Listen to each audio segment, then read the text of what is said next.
Dynasty Nerds on Better Sports Network. Oh, man. Wednesday night. It's football eve. We're so close. We're so close to football being back. Welcome to the Dynasty Nerds on the Better Sports Network. I am your host, Garret Price, and man, so close. Sedated Fork every time. Wednesday, Thursday. Like, he's the man. Sedated Fork's the man. I want to be more like him when I grow up. Yes, we are so close to football. I can, right there, I can taste it. That's how close we are. I cannot wait. Tomorrow night, we've got Chiefs, Lions. I think it's going to be a decent game, especially if Kelsey's out. That's going to make things even closer. Andrew, what's up, man? Good to have you here tonight with us, hanging out, talking fantasy football, talking NFL football. We're even going to talk a little bit of college football because we had an amazing college football weekend. Daniel's here. Josh is here. Man, it's going to be a party tonight. It's going to be hopefully you guys are as excited about football as excited about the show. Like I could not be more excited about life in general at the moment. There's just something special that happens when the season starts. Every fantasy team has a chance. Every NFL team has a chance. Like, it's awesome. It's awesome. We've got an awesome show planned. Of course, at around 10:15, Mr. Culture Coach himself, Dennis Bennett, will be here. But most importantly, not most importantly, that sounds rude to Dennis. Dennis is great. But also big news, we've got Mr. Dan Toomey here. If you remember earlier on, during the spring, we had him on to talk Senior Bowl. And we also touched on arguably the greatest running back of all time, Tyjae Spears. So I'm sure at some point we will talk about him as well. But you know what? I could keep droning on about different things, but Dan's here. So let's just bring him on. Dan, how's it going, my man? What's up, dude? It's like what are you rocking out to over there? Your voice. Yeah, just your voice. No, it's like Christmas Eve, man. It's the night before. You know, nobody's gonna be able to sleep. Opening the presents that happen tomorrow.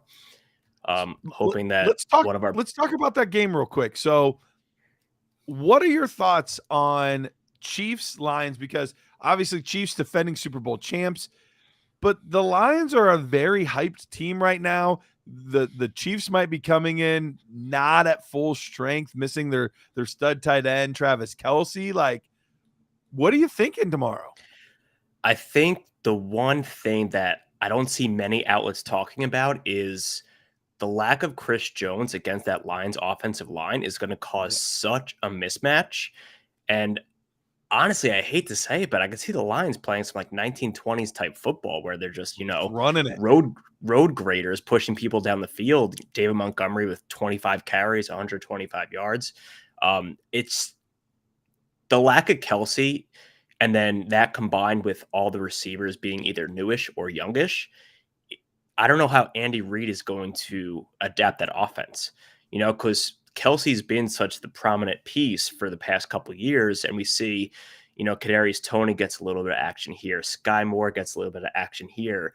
Jerick McKinnon gets relied upon, but we haven't really seen that offense without Kelce as the feature point. So, I mean, I trust that Reid is smart enough, and he's, one of those great coaches that we have nowadays in the league, that he will have a game plan for it. But I think the game could get ugly fast, because week one, everyone's like, oh, bet the overs, bet a million touchdown bets, like stupid parlays and all that. And I could easily see us sitting there tomorrow night at halftime and it's like 9-3, Yeah. Not saying I'm rooting for that, but I could see it happen. It could be some ugly football, especially when you're missing some of the great players that are going to be in this game. And as amazing as Andy Reid is, and he is an incredible coach, an incredible offensive mind, he hasn't had a ton of time to plan for life without Kelce. Had he been given 3 weeks, a month to plan for it, okay, that's one thing. He's been given days to prepare. And that's a completely different beast than having all off season, getting all of these special plays and looks all prepared. It's very different. So I'm excited for the game tomorrow. I hope it's better than last year's. Heavy T and I were talking beforehand, like that Bills Rams game was such a disappointment last year. It was a bummer. Yeah. But Sedated Fork brings up a good point with time of possession. Obviously, Patrick Mahomes is the biggest weapon on the field, either team, either side. And honestly, one of the best ways to stop a player like Mahomes is just keep him on the sidelines. Yeah. You know, limit him to like 3 possessions a quarter. You know, he'll still score on you three times maybe, but you know, if you keep him off the field, that's you know, just another advantage you have if you're Detroit. Absolutely. All right. So, Dan, we've got a lot of things that we want to talk about tonight. First one that I want to touch on, and actually, Jared Wackerly and I just talked about this on the Talkin' Dynasty show that will release tomorrow morning. But I think one of the very underrated aspects of Dynasty fantasy football is the actual like getting ready to start your season, because Dynasty is such a long-term outlook game that we're scouting rookies and we're making these deals and we're making all these moves. And then we get to week 1 and it's like, oh, what does Sleeper project? Okay, I just whoever has the highest projected points on Sleeper, like just start those guys. You know, like we spent all this time in the offseason analyzing all this stuff just to be like, oh yeah, we're good. So what are the little things that you like to do right before the season, whether that's with trades, whether that's starting your lineup, whether like what are some of the little things you like to do to get ready for the season? Yeah, so I know you mentioned before that you and Dennis will be discussing college football, and I think that ties into my first piece of advice. The 2024 draft class, I know you and Jared have been talking about it on your show. Tim and I have been talking about it on our shows and, you know, in our private chats, but God, with the way the quarterbacks played on Saturday, like I've heard mock drafts saying like there could be 9 first-round quarterbacks next year, you know, like Yeah, so it's not. we are already seeing the hype train start to build for this 2024 class. Obviously Caleb is at the peak of that, but if you have people in your league that are very in tune with college football and like the Devy aspect and like who's up and coming, you can kind of use that as an inflection point on values of first round picks right now, because we haven't actually played any fantasy football yet.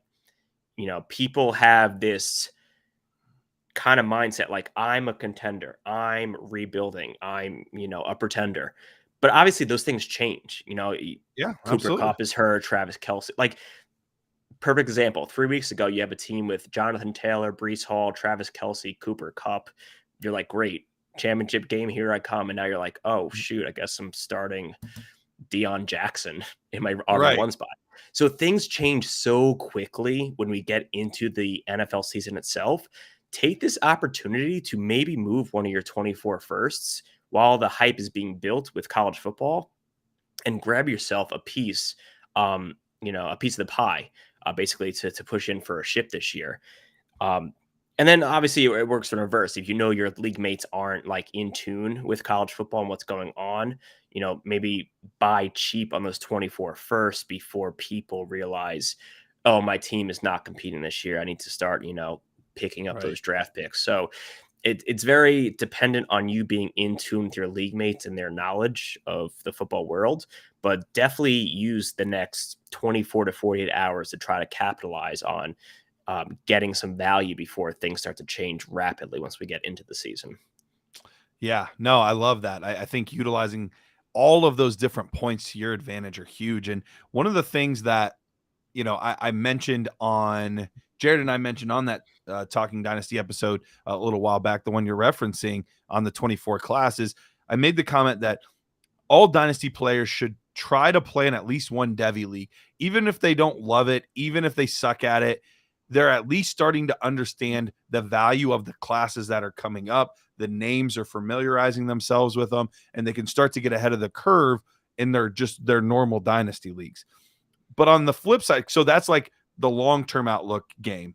But on the flip side of that, I think all dynasty players should also be playing DFS to some extent. Even if you're doing free, they have free ones that you can enter, and it's like mass, like there's tons of people in it, and you can win like $3. So like you're not going to win any money doing it, but at least understanding the concepts of how to start my lineup, how to maximize value when I'm looking at a true 50. Like, here's an example. Like in a league, I'm trying to decide between David Njoku and Cole Kmet because I have a good tight end room, but Travis Kelce's out. So I have those two guys as backups. It's a really solid tight end room, but I'm struggling between those two guys. So now what I'm doing, and I still haven't made my full decision yet, but like some of the thoughts that go into this are, one, let's look at what the defenses look like. Well, one of the things I know is that Cincinnati got rid of but they have two new safeties that they didn't have last year. Safeties in particular are the ones that typically are going to be on tight ends. So that's maybe a little boost for David Njoku. Then I'm looking at weather. What's the weather situation? Is it going to be raining in one of these games? Is it going to be, that kind of stuff? I'm looking at the over-unders. Like what's Vegas saying the scoring totals are going to be like? What's the pace of play for these offenses? How many pass attempts are like, so looking at all of these different little things, not one metric, not one thing is going to give you the entire picture, but looking at all of these different things, just like you would for DFS, because those are the same type of guys that you're going to be trying to decide between in your tight end spot when you have a budget of only so many dollars. Is it worth it to pay a couple extra $100 to get Njoku, or is it better to just wait and take Cole Kmet? Same type of thing applies in your year-long stuff. So that's one of the things that I really like to do is I like to try to think like a DFS guy to help me win my dynasty games. I like that you mentioned Vegas totals because I actually, during the season, I have a start sit article series that I do on our website. And I believe it'll be dropping either Friday or Saturday, where I use Vegas implied team totals to try to like help people decide fringe players. Like you said, Cole Kmet and, David Njoku. Like one of the quickest filters is you can look at the Vegas total, like, oh, this game's implied 56 points. This game's implied 41. If that's my only filter, I have a better chance of my tight end scoring a random touchdown if there's going to be 6 touchdowns versus only, 4 touchdowns scored. So right. It's very, I like that point. It's very important that fantasy players are, I guess, holistic, you would call it, like, play all formats, all. And then also another good one to pay attention to as far as like, because you talk about sleeper projections. Yeah. Underdog pick'ems. If you pay attention to the underdog pick'ems and how the lines move, that can really help you with project what kind of output you're looking from your fantasy football players.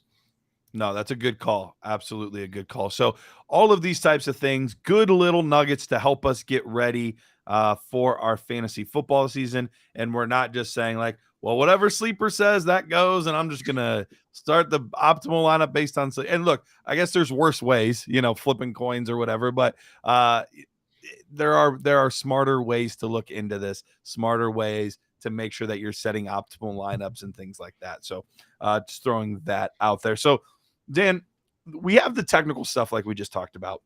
And then there's just the old, I love this player, or I enjoy this team, so Dan, give me your first thing this year, the player that you're just looking forward to watching, not necessarily for any particular reason.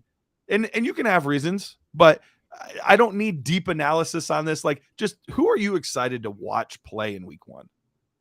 So I wore this hoodie and this color scheme for a very specific reason. I cannot wait to see Kellen Moore working with Justin Herbert and this Los Angeles Chargers offense. I did an article on why Justin Herbert's one of my guys this past summer, and you just look at his average depth of target. You think Justin Herbert, big arm, like making crazy plays, down the field. No, the past 2 years, he finished like 28th and like 34th in average depth of target in the league. And then you look at Kellen Moore coming over from Dallas, and he has, a combination of Dak Prescott and Cooper Rush finishing top 12 in that same metric. So I just cannot wait to see Justin Herbert like fully unlocked, like a super weapon being turned online for the first time. So I'm very high in the Chargers offense this year, and that game against the Dolphins is going to be a must watch this weekend for me for sure. Absolutely. Andrew says he's looking forward to seeing Zay. I'm assuming that's Zay Flowers, not Zay Jones. But maybe it's Zay Jones. Maybe you're a big, Jaguars guy. I don't know. But I'm excited to see Zay Flowers as well. He's going to be an interesting one. I had him as my wide receiver 2 coming into the draft, and even post draft, he stayed in that number 2 spot for me. So I'm with you. I'm excited to see him. Dan, it would not be a show with the two of us on if Tyjae Spears wasn't mentioned at some point. Of course. You're the only other guy that I know that appreciates him. In fact, I should have. Jared Wackerly got me a Tyjae Spears T-shirt. I should have brought it to show you. You know what? Actually, hold on. I'm gonna go grab it real quick. Just talk. People will listen. Oh, all right, guys. So drop in the comments in the chat. Who are you excited to see? Steve, 49ers fan.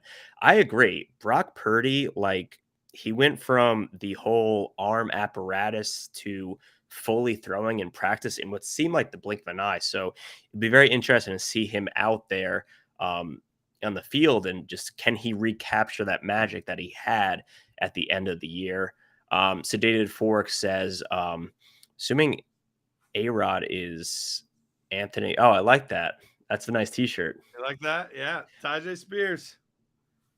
There it That's is. awesome. Running back 1. That's awesome. Sedated Fork. I don't know who A-Rod is.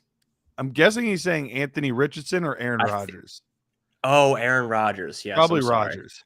Forgot about the old man. I actually live in the New York area, so he's all over the news. Aaron Rodgers at the US Open. Aaron Rodgers is doing this.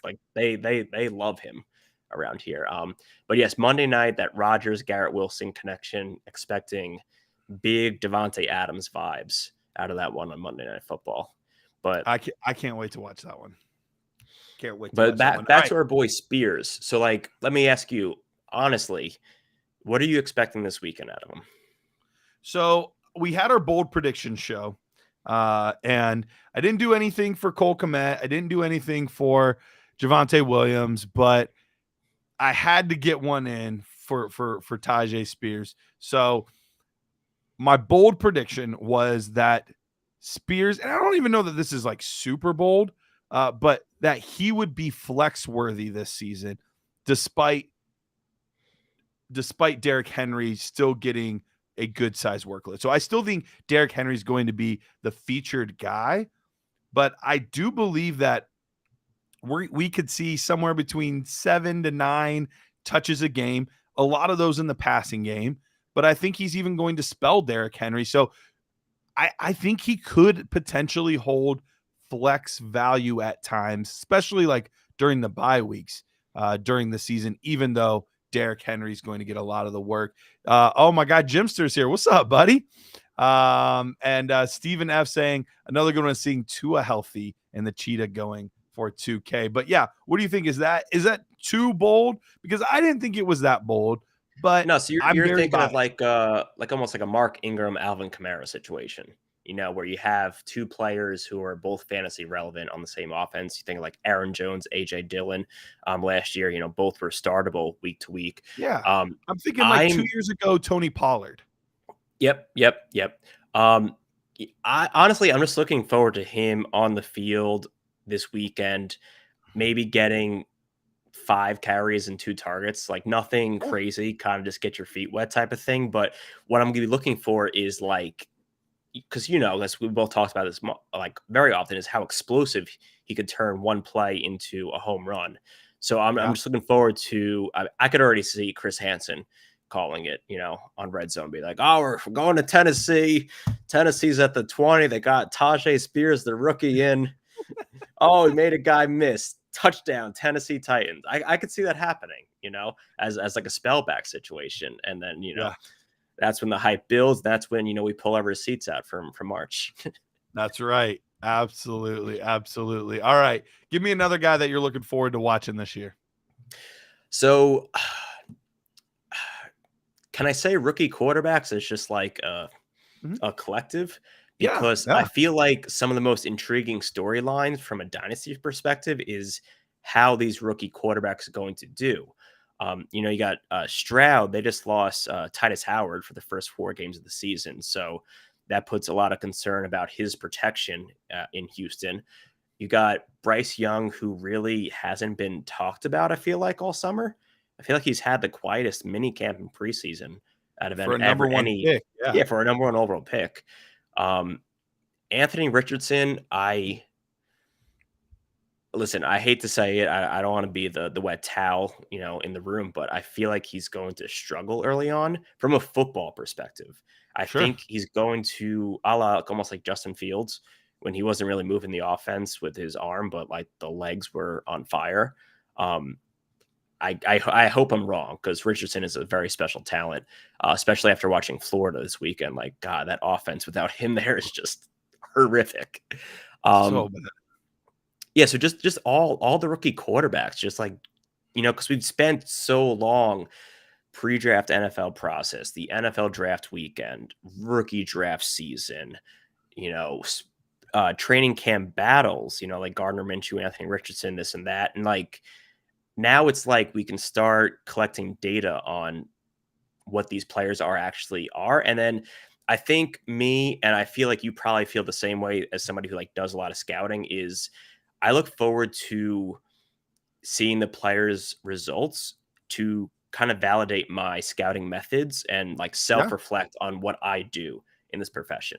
Like Jalen Rager is a great example. I love Jalen Rager that year, and God, he's on his 15 now. Something like that. But yeah, but I use that. I'm like, hey, what did I get wrong here, and how can I avoid doing that in the future? So I think for the rookies, one of my favorite things going into the year is like kind of like evaluating myself and like how I approach the whole like, scouting process.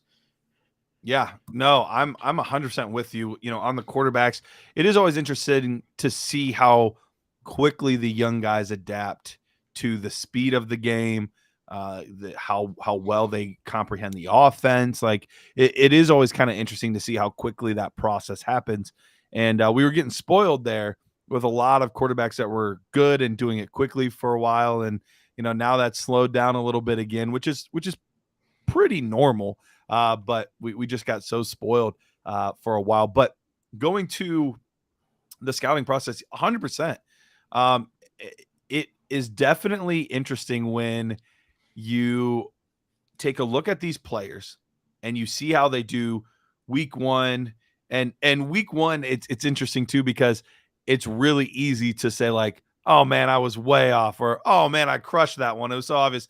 And then like they actually don't do anything else, or they crush right after that. So it definitely takes some time to see how it all plays out. Like a great example is and I've had some that have been like, I was a big Amon-Ra St. Brown, or a bit, well, yes, I was a big Amon-Ra St. Brown guy, but I was a big JJ Arcega-Whiteside guy, and like that did not pan out at all. But I was a big Amon-Ra St. Brown guy, and I remember being like, look, I don't understand why the NFL didn't value him higher. I get that he's not like this incredible athlete, but 4th round, like that makes no sense to me, especially with how I scouted him. I would have easily had him a round to a round and a half higher than where he went. Like doesn't make any sense. And then the year starts and he was not good to start the year. And I was like, man, I got to reevaluate how I look at receivers. Like this is bad. And then like the last like 6 weeks, he just crushed the entire league, like was amazing. So Yeah. sometimes we have to delay the gratification a little bit too. It doesn't always happen right away in the first week. It's nice when it does, but sometimes it takes. Jonathan Taylor was another one. The first half of his rookie year, It took 10 kinda weeks for rough. him to it took 10 weeks for him to come on, basically. Yeah, and Clyde Edwards-Helaire looked pretty good the first few weeks. It was the complete opposite of where their careers ended up going. So it can definitely be a little bit tricky. Andrew asks, What were warning signs in hindsight for Rager? So what were some of the things that you went back and looked at that you're like, this is kind of where I went wrong? I think undervaluing separation or overvaluing players that make plays without separation. A lot of highlight, Moss him type of plays are like very impressive to look at. But when you go back and you look at that, you're like, did that wide receiver win that one-on-one? Did he win that route? And sometimes it's just he out physicaled him, and God, the Big 12, you could do that all day. The Big 12 defenses are not what the NFL is. So you get to that next level of competition, then all of a sudden those skill sets don't work. I hate to do like same school scouting, but that's a big reason why I was nervous about Quentin Johnston, coming out of TCU also this year. And I'll be very interested to see what he does in this, Kellen Moore offense that I'm so excited about. But I think, basically the value that I put into separation changed post Jalen Reagor for me. Yeah, no, I think that's a great point. And something that really, thank you, O-Face. He said, I drafted a lot of Darius Geist that year, so make me feel a little bit better. But something else for me is that's really moved up on my the level of importance for me when I'm looking at a player is ball skills. We look at guys that are fast and can jump and, all of these different attributes, getting in and out, and none of these things are bad, but you look at a lot of the best wide receivers in the league. They're not always the fastest. They're not always the biggest. They're not always the strongest, but point to a top end wide receiver that doesn't have good ball skills. Like you can't, like Devontae Adams, Cooper Kupp, Justin Jefferson, you can maybe make the argument that maybe Tyreek Hill doesn't have elite ball skills, but he's the only one that I can think of that are like Garrett Wilson, CeeDee Lamb, all of these guys, incredible ball skills, and not just the ability to be able to catch the ball and contort your body and things like that, but the preparation in order to get yourself in a position to catch the ball. All of this stuff plays into it. And so that's really moved up my level of importance as far as, when I'm looking at receiver, that changes some things for me. Yeah, and I'm glad that you mentioned athleticism because I feel like, just look at Keenan Allen. He ran like a 4.7 coming out of college. I think athleticism gets overblown to a certain extent. And actually, I was listening to, I forget who was somebody, but they were making the point that when you're younger and you're in high school or, middle school, junior high, whatever, the best athletes, just pure athletes, are usually the best players, right? Mm-hmm. They can just out athlete everybody. They never need to learn how to beat people who are of a similar athleticism, depending on where they play. I'm in New Jersey and, say this kid is at a local high school and he's a running back and he's just out bullying everybody, outrunning everybody. That's great and it works, but he never had to learn, he never had to work on his vision because he's just going to go through people. He's never had to work on his lateral agility because he's quick in a straight line and just outruns people. So it's very interesting to think about that. A lack of athleticism may lead a player to develop the skills necessary to win in different ways without having that, I don't want to call it a crutch because it's a skill. It's not a crutch, but without having that skill, they have to find different ways to win, reps. Yeah. No, I 100% agree. I think that's a good call out too, because we fall in love with athleticism. We do. It's easy to do because it's sexy, right? It shows up on tape and you're like, it looks great. Yeah. Whoa, he's so fast, or whoa, he just but it can only take you so far. It can only do so much for you. Any other players that you're, and you don't have to have any more if you don't, but are there any other players that you have that you're like, man, I can't wait to watch them? Roshan was another big running back for me. I remember you talking about him from the Senior Bowl. Yeah. Getting to meet him was amazing. Such a well-spoken, mild-mannered kid. And that was one of my first major in-person scouting events. And I don't want to say like the eye test is very important, but when the running backs all lined up and like they were in pads and standing in pads and shorts, I was like, Roshan looks like the dude. He just looked bigger and better than everybody else there. Yeah. Tim actually messaged me today, and I think I might love this story the most out of all the rookies. So Roshan plays for the Chicago Bears, correct? The city of Chicago. Right. He changed his number to 23 today. I didn't see that. Yeah, I love that. He's like, I'm in Chicago. I'm going 23. He's like, I'm taking over this backfield. It's mine. So good for him.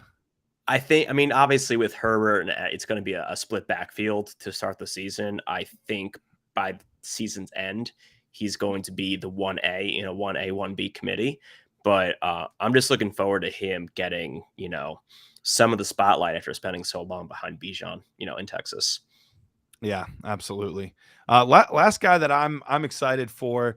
I'm really excited for Justin Fields this year.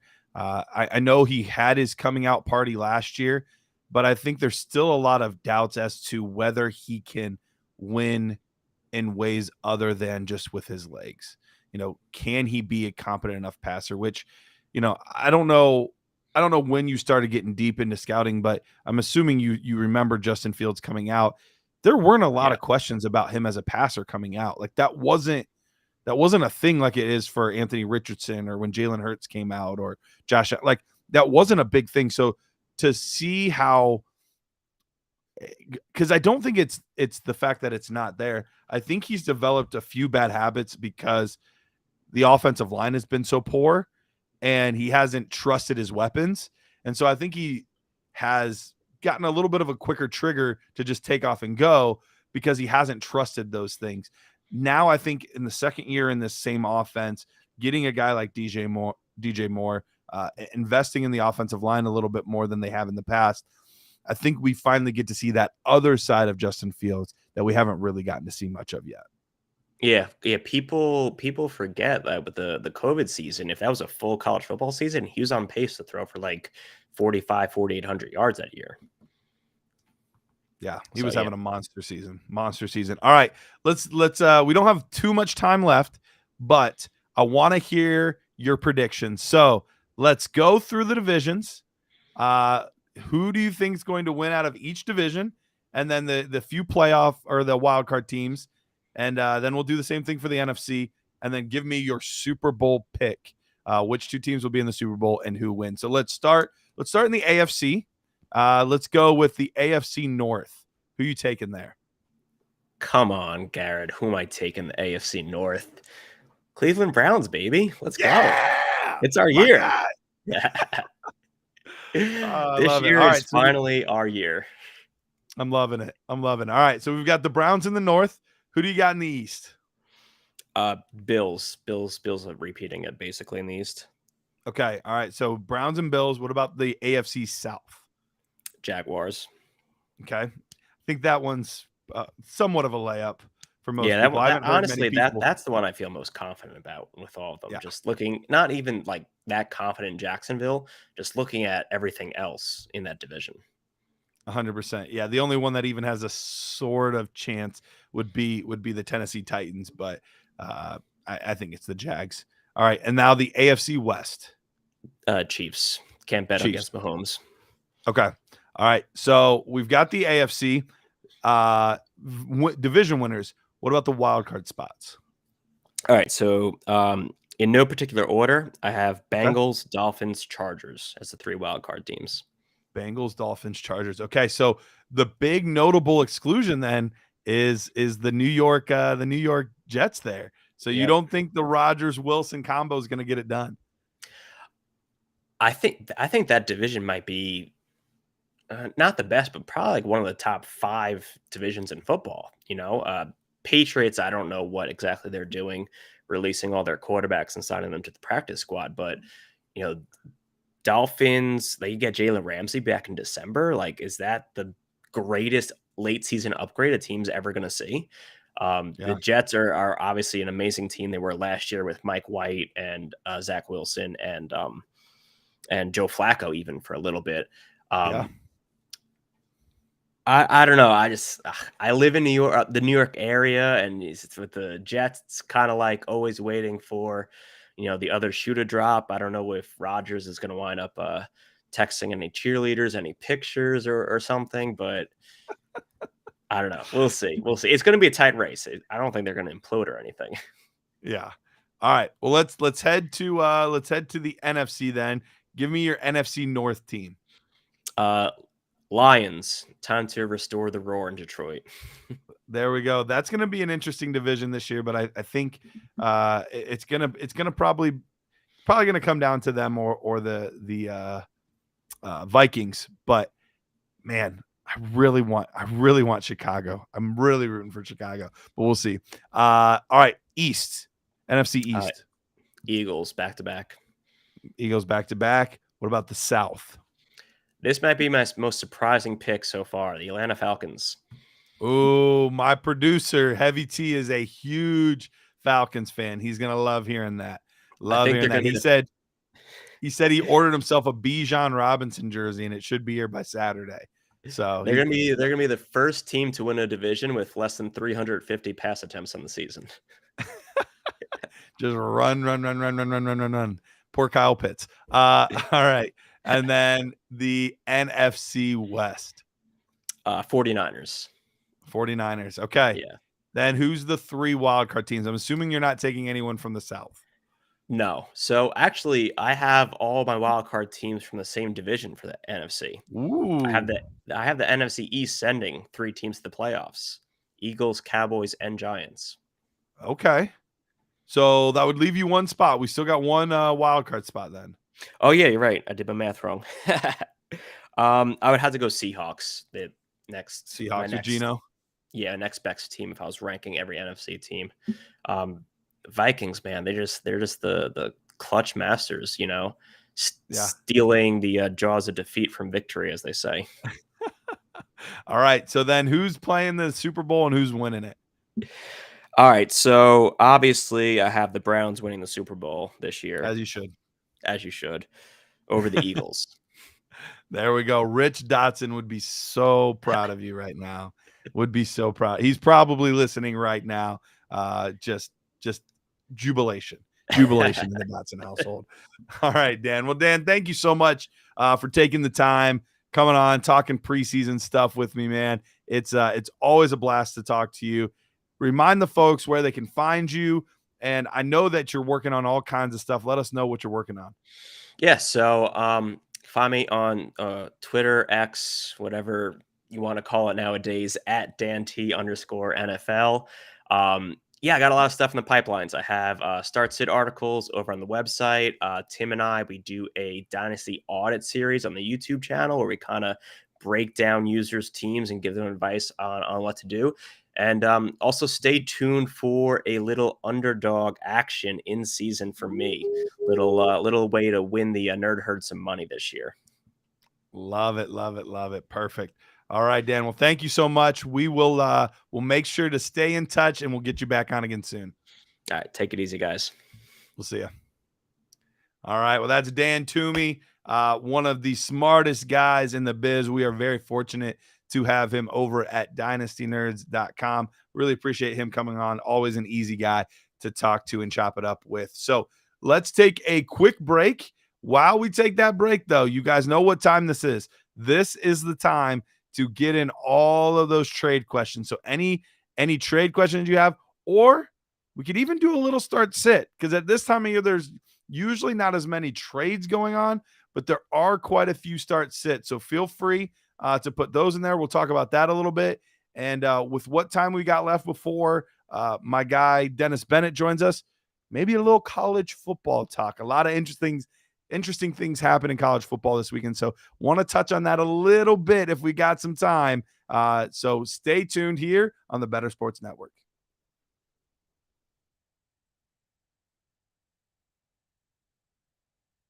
What can we expect from you out there on the track tonight? Listen, I have a wife, 2 kids. I have, full-time jobs. I'm never nervous. I don't even know what that word means. Can you explain what nervous means? No. I'm ready to have fun. I've never done anything like this before. I got asked to be a part of this. this is fascinating. Like, it's so cool to just look around and see what goes on here. So I'm just excited to get out on the horse. And you want trash talk? Is that what you're asking me for? No trash talk. I hope everyone does well. All right, everyone's going to do well, but it has to be a winner. So give me your trifecta. Who's going to come in first, second, and third? Heat. I will go Maria 1, me 2, Willie 3, Moose goes 4th. Well, it's very simple. I won this event last year. I won my heat, and so the defending champ has to be the favorite. Now, that makes me a little nervous just because I feel like it's hard to repeat. There's a little pressure when you're the favorite, but that being said, I'm still optimistic. So your heat, it's you, yes. Moose and Keith from Better Sports Network, and Willie Colon. I think Keith might be my stiffest competition, and I asked for this because I actually recruited Keith, if you didn't know. So Keith, if you win, you're welcome. Malusis is very good. I mean, he knows what he's doing, but I'm going to go with Maria. Keith is waving to the crowd. He must pay attention because they're off. It's Mark Malusis going for the lead. Maria Marino on the outside, and now Keith Irizarry on the outside with speed, and they're 3 wide into the first turn. Woo! Mark Malusis is locked in for his life. 138 and 2. They're into the stretch. Sportscasters Derby 2. And still in front, Keith Irizarry. And now Mark Malusis is trying to squeeze on through. Come on! Back! Come on! Let's go! Come on, dig it! Yeah! Keith Irizarry. Keith, you did it all the way, wire to wire, over Mark Malusis. Awesome! That was so cool! The champ is here! Keith, what was it like being out there? Adrenaline rush, you were doing the Instagram Live, so there was no panic. You looked cool, calm, collected the whole time, and you won it. I felt really comfortable. I did. Like, I know you were joking with me before. Are you nervous? Are you whatever? What are you? David, the driver, was awesome. He's like, we're going to win this. I said, all right, let's win this. And he said, let's go. Yeah, I just felt really comfortable. I did. It was fun. We're in the lead. I got Maria Marino on the right side of me, and I'm like, oh my gosh, she's going to beat us, right? And then out of nowhere, you see Moose coming up this way, and we feel him breathing down our neck. And I'm like, Moose no! on the loose. Watch out. Moose was definitely on the loose, and we just got Moose by a neck, a nose, whatever you want to call it. Yeah, but again, all of this for a great cause, and it was absolutely awesome to do this. It was cool. All right, Keith, congratulations, and no matter what, you could always hold this over Moose's head. Yeah!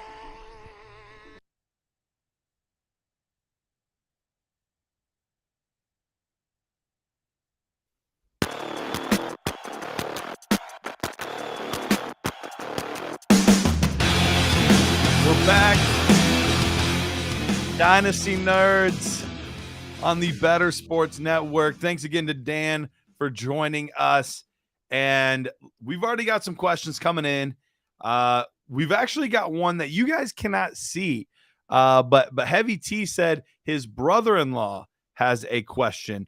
He said, in the flex, start Cook, which I would need clarification on if this is Dalvin or James, but Dalvin or James Cook, Kirk, which I'm assuming is Christian Kirk, and Antonio Gibson. Said he's leaning Gibson, but curious on my thoughts. It is a PPR league. So this would probably fall into what kind of position is your brother-in-law in? Because I think it's close enough to where, do you need a safe game?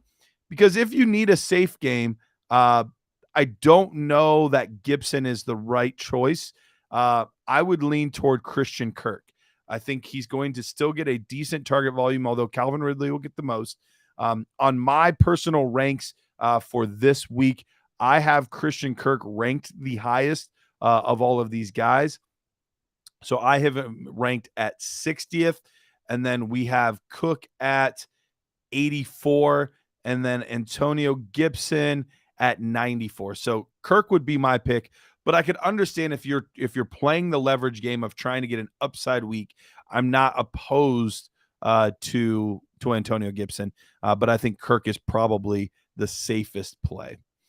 My guy Jimster says, if you could get in a time machine and head into the future 1 week, what player or players would you like the most clarity on? That's a really interesting question because I do think that there are guys where we have a pretty good idea of what's going to happen. And then we have other guys where not really sure at all. So one of the biggest ones that I would like some clarity on is, and it was kind of mentioned in the last one, Breece Hall, because I have no idea what the split between Dalvin Cook and Breece Hall is. Part of me thinks that, they brought Dalvin Cook in for a reason. He's going to get some run. But then I also remember that he hasn't been here that long. How much of the playbook is he comfortable with? On the flip side, Breece Hall knows this offense very well. How healthy is he? So I think that whole situation is very murky for me. So it's really hard for me to know how to rank them, where to value each one of those guys. So that's probably the biggest one. If I could go in a time machine and kind of figure it out, that would be one. Another one's Michael Pittman Jr. I'm a really big fan of Michael Pittman Jr. I love his game. I think he's a very talented player. But I'm nervous about Anthony Richardson. I'm nervous about that line. I'm nervous about Jonathan Taylor not being there anymore. Like, there's just a lot of confusion around what is that offense going to look like. And so Michael Pittman Jr., as much as I like him, I'm very hesitant to start him just because I don't know what kind of target volume he's going to get. I have no idea how much Anthony Richardson's going to even be able to get him good passes at this point. I think Richardson's a talented player, but I think that they are pretty well outmatched in this game. And I think that this Jaguars defense is better than it once was. So those are probably the two that if I could go into the future and see what is it going to look like, that would probably be it. The third one would probably be Marquise Brown. I have Hollywood Brown on a lot of teams, and I think he's due for a large target share. But once again, I don't know exactly what that's going to look like. Maybe Mike Wilson, another guy that I'm high on, gets a lot of targets. Maybe Rondale Moore is more involved, or Greg Dortch. Like, I don't really know. And then who's their quarterback? Not that it really matters, but neither guy is going to do too much. One's a little more experienced. One's going to probably be a little bit more of a gunslinger. So I think those Arizona Cardinal receivers are the other ones there that I would love to just know ahead of time, roughly what am I going to get here. All right, start sit Tua against the Chargers or Aaron Rodgers against the Bills. So this is a tough one because neither one has a great matchup, but I'm pretty bullish on Tua this year. I know that the Chargers defense is supposed to be pretty good. Bosa's healthy. Derwin James is back. Those guys. But the Bills defense is nothing to sneeze at either. It's a pretty solid group. And who knows if there's going to be first game jitters for that offense, for that team. And maybe they come out guns blazing, and I hope they do because I have Aaron Rodgers ranked higher than consensus. But I have Tua within the top 10, and I have Aaron Rodgers just outside of the top 10. So I think Tua is the little bit of a safer play at this point. All right, Stephen F says, need to pick. Josh says, Josh, you've picked Aaron Rodgers? You hate Aaron Rodgers, if I remember correctly. Huh. I would not have seen that coming. Usually you're anti-Rodgers on everything. So Josh being Team Rodgers, that is a surprise for me. All right, sorry, I got sidetracked. Stephen F says, need to pick up a defense for this week, but I need to cut a player to do so. Who should I cut? Roschon Johnson, Evan Hall, Marvin, I'm assuming Marvin Mims. Correct me if I'm wrong if that's not Marvin Mims. Could be Denzel, I guess. But Marvin Mims or Puka Nacua. Half PPR redraft. Rest of the team is Bijan, Pollard, Devonta, DK, Watson, Swift, Kirk, Bateman. 2 running back, 2 wide receiver, 1 flex. I would probably partly because wide receiver is the easiest one to recover. So even if one of those 2 guys hit, it's not hard to find a wide receiver on the waiver wire. It is much more difficult to find a running back on the waiver wire. So I would hold on to those 2 guys best I could. I think Mims is the more talented player. So I would probably be cutting Puka Nacua. I know that he might get a little bit more volume with Cooper Kupp being out. I just don't know that he's as talented as Mims. I don't know that he's going to be able to put up any big weeks. So I would probably say cut Puka Nacua in that situation. All right, all in one show. Diggs, Higgins, and Godwin as my wide receiver 1, wide receiver 2, and my flex. I have Keenan and Lazard on my bench. Would y'all consider either of these two to plug in the lineup? So definitely not Lazard. Lazard is a definite no for me. But Keenan Allen is a tricky one. So currently, I do have Keenan Allen ranked as the wide receiver 16 on the week. And I do have him a couple spots ahead of Chris Godwin. So I would probably go with Keenan Allen over Chris Godwin, knowing what we know now, knowing that he is still the number 1 option in a good passing offense. And Godwin, although he might be the number 1 option as well, I don't think it's going to be as inefficient of a passing offense. So I would go Keenan Allen over Chris Godwin, but Diggs and Higgins are safe and definitely not Lazard. All right. Assuming he plays, do you start McLaurin or go with Addison? Full PPR. This is another good one. I think both of these players are really interesting. Man, that's a tough call this week. Let me look at my rankings here, see where I had them both, because my gut says if they say that he's full go, no limitations, my gut says stick with Terry McLaurin.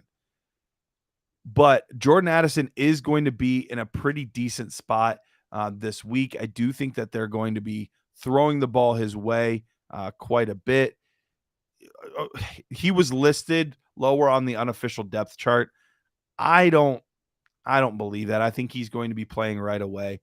But if there's no restrictions at all, then I am probably going to go with Terry McLaurin, because even though I like Jordan Addison, it's tough to trust rookies right out the gate. And right now he's probably the number 3 option, assuming he gets a full complimentary of snaps, which isn't guaranteed. He's still going to be behind Justin Jefferson, and I think he's going to be behind TJ Hawkinson as well, whereas Terry McLaurin will be battling for that number 1 spot overall. So I currently would lean him, but just by a hair. It's very, very close. All right, next question here. Aaron Rodgers is going to suck. Only Garrett Wilson is safe. We'll see. Today's Fork saying he was leaning Tua, so Tua it is. Jake, he says half-point PPR Dynasty. Is Kenneth Walker the third an RB1 or an RB2 long term? Whoo, that's a really good question. So the way I look at this, Kenneth Walker, talent-wise, I do believe that he is a running back, a fringe running back 1 talent-wise. But what I worry about is what kind of touches is he going to get? I'm worried that Zach Charbonnet is going to be getting a lot of passing work and a lot of goal line work. And if that's the case, that's not going to be great for his fantasy value. So I lean that he's closer to a running back 2 long-term. And my dynasty rankings reflect that currently. So I think he's more a running back 2 long-term than a running back 1. Jake also said, San Diego, Miami is second highest scoring game of the week. Definitely don't bench Keenan. Absolutely. Stephen F says, thanks, Garrett. Your nerd score reflects Mims over Nacua as well. Absolutely. Would I start Jamal Williams or Javonte? All right. I'm going to warn you now. I am absolutely biased. I am absolutely biased, but I have Javonte Williams significantly higher this week and just on the season than Jamal Williams. Would I blame you at all for playing Jamal Williams? No. I think he's going to get a lot of touches. I don't think that, obviously Alvin Kamara is not going to be there. It doesn't sound like Kendre Miller is going to really be able to suit up. So he's going to get a full workload of touches. So would I blame you at all for going Jamal Williams? Not in the least. Me personally, though, I'm going Javonte Williams. I think that he's going to be involved a lot in the passing game. So I am going Javonte Williams, but you're fine either way. Definitely not P. Ryan, though. I would not start Samaje in this situation. All right, let's go back to Just Josh. He's saying Elijah Moore or James Cook. Ooh, that's a good one. Right now, looking at the situation, Elijah Moore going to be going up against the Cincinnati Bengals. James Cook is going to be going up against the really tough run defense of the New York Jets. So I would lean Elijah Moore this week. I think he's going to get a good amount of targets. And look, James Cook could get a lot of targets as well out of the running back position. So that's what makes those PPR backs tough to project, because it's not as much about who's on the run defense and all that kind of stuff. It's, how many opportunities are they going to get in the receiving game? But I think Elijah Moore offers a little more upside this week than James Cook offers. So I would probably go with Elijah Moore. All right, all in one show. Would you also do it over Montgomery or Dobbins? Woo. Oh, man, you've got a tough running back situation. So we've got Javonte, Jamal Williams, Montgomery, or Dobbins. So looking at my running back rankings this week, I have J.K. Dobbins the highest this week. It's really close. I actually literally have him one spot ahead of Javonte. Man. Yeah, I would go J.K. Dobbins this week. That's exactly what I was going to say, Jake. The Houston defense is what puts him over the top for me. As much as I love Javonte and as much as I'm in on Montgomery, I think Montgomery could have a really big week this week with no Chris Jones and that offense just wanting to run the football. But I think J.K. Dobbins is probably the best play here. All right, Stephen F. says, full PPR, I need 2 of the 4 between Madison, Javonte, Najee, and James Cook. Pretty good idea that Javonte is going to be one of them. Yes, I am. I try really hard to be as impartial as possible, but I have a soft spot. I do. I have a soft spot for Javonte Williams. Najee Harris is the no doubter in that group for me. Definitely going with Najee Harris this week. Between Madison and Javonte, that one's a little bit more difficult for me. I could be talked into either one there. I think this week, let's see, who do the Vikings have again? Let me look. So they've got the Buccaneers this week. Last year, Buccaneers allowed 15 points per game to the running backs, so pretty average at that position. Yeah, I would probably still go Javonte, but it's really close. All right. Keep those questions coming. We're going to take one more quick break. I'll get to the rest of the questions, maybe get to college football, maybe not. And then at 10:15, we'll bring on Dennis Bennett. So let's take a quick break, and we'll be back in a moment. I feel like this is a quietly contentious point in Dynasty fantasy football, what it means to actually be rebuilding. Some people say you should never truly be rebuilding. How do you view the rebuilding versus competing dichotomy in Dynasty? So I will be the first person to acknowledge that my preferred format of fantasy football is just redraft. The years that I have played Dynasty, it has been I've drafted a win now team because I've seen people that have just gotten into the cycle of rebuilding and thus they just don't make any progress. So if you're rebuilding for the 5th year in a row, I just, I don't know exactly how you get out of it, but yeah, it's definitely something that can happen. And a lot of people, especially when we come out of the NFL draft, everyone's just instantly shipping off, draft picks and everything. So, I mean, it's definitely something that can happen. Joey, do you feel similarly to it? Do you feel like you see people getting stuck in the rebuilding loop?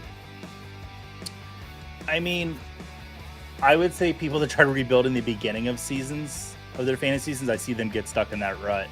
I would really try to only ever rebuild if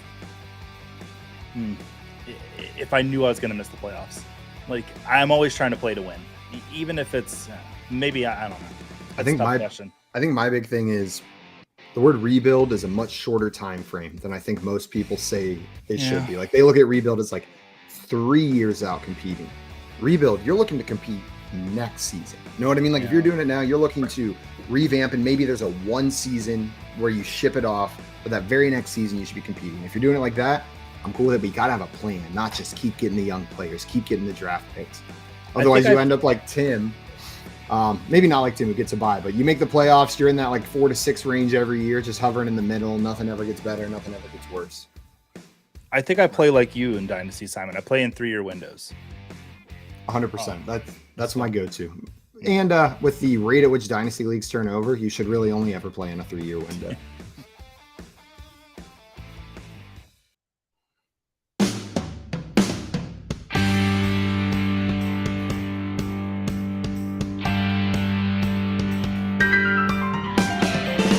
All right, back in.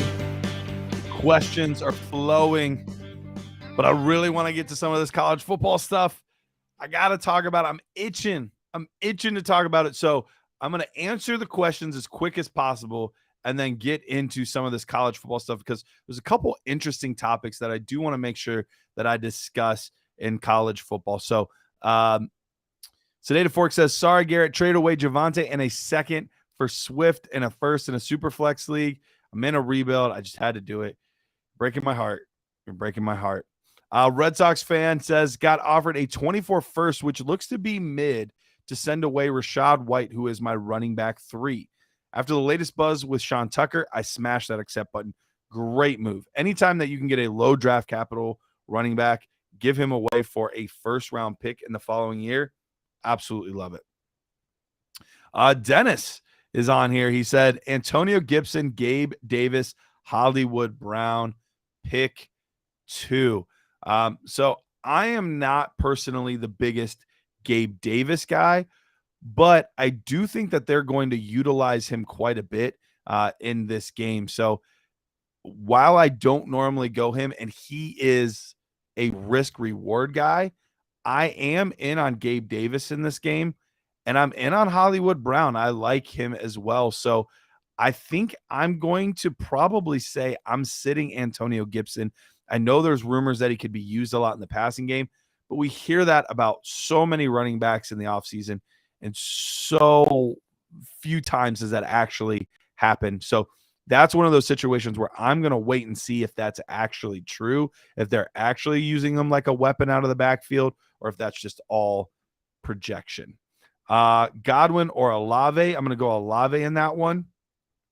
For those fellow degenerate gamblers, I locked in a CEH score, first TD tomorrow, 35-1. Hey, that could pay off some big money. Probably will give you nothing, but there's a chance. All right. Ethan says, hey, should I start or sit Jahmyr Gibbs this week? Gibbs is an interesting one. I'm starting him. I think it's a very high projected scoring game. They're going to probably use him a lot in the passing game, but it would all depend on who your other option is. But chances are you're starting Jahmyr Gibbs this week. And then last but not least, we've got I need a third prop for the Thursday night football. Who should I use on Prize Picks? So I have not done any bets or anything like that, prop bets on Prize Picks. So I'm not sure what they're looking at, but rushing yards for David Montgomery over it probably would be good. I don't know what their line is currently, but that's one I'm interested in. I don't know how much the Sky Moore receiving yards has moved up, but that would be another one that I would be looking at. And potentially the under on passing yards for Patrick Mahomes would be another one I would take a look at. But I don't know what the exact lines are, so I'm not quite sure. All right. Let's touch on a few college football things, and maybe we'll even ask Dennis some of this stuff when he gets in here as well. But a few things that I wanted to touch on. First of all, I wanted to talk about Colorado. Now, part of my motivation for talking about Colorado is because I placed some bets on Colorado, because when I saw the 21.5 point spread, I was shocked that they were underdogs by that much. I know TCU was projected to be this great team, blah, blah, blah, blah, blah, but they were missing their starting quarterback, their top receiver, and their top running back. That's hard to recover from. So I thought it was going to be an interesting game. It was a very interesting game. Shedeur Sanders, whew, he looks like the real deal. And I'm really interested to see what happens with him, with Travis Hunter. Travis Hunter still has another year, but Sanders could come out this year. And Sanders is one of those guys that could make this quarterback draft really, really interesting, because we already have Caleb Williams, which I'm going to touch on him in a second. We already have Drake May, who has all the physical tools, the size. He looked pretty good this week for North Carolina. But then we even have guys like Leonard the other night that came out and balled. We've got Travis that balled out for Florida State. We have so many different quarterbacks. Penix from Washington. Lots of guys came out, looked really, really good. Even DJ, and I'm going to still not get it quite right, Ungalele, probably still got it a little bit wrong. I'm going to work on it, though. Like, he put up 5 touchdowns this past week. Now, I know a lot of these teams were not playing top-tier competition, but the quarterback position could end up being really, really interesting this year. Even Spencer Rattler didn't look terrible. So this could end up being a very interesting quarterback class this coming year. So I'm excited to see how it all ends up playing out. Now, but let's get specifically to Caleb Williams. There was a report that came out today, which I believe was from GQ, where Caleb Williams' dad was talking about how if he doesn't like what he sees, maybe he'll go back, or maybe he'll just refuse to sign with that team, because they're talking about how the whole process is backwards.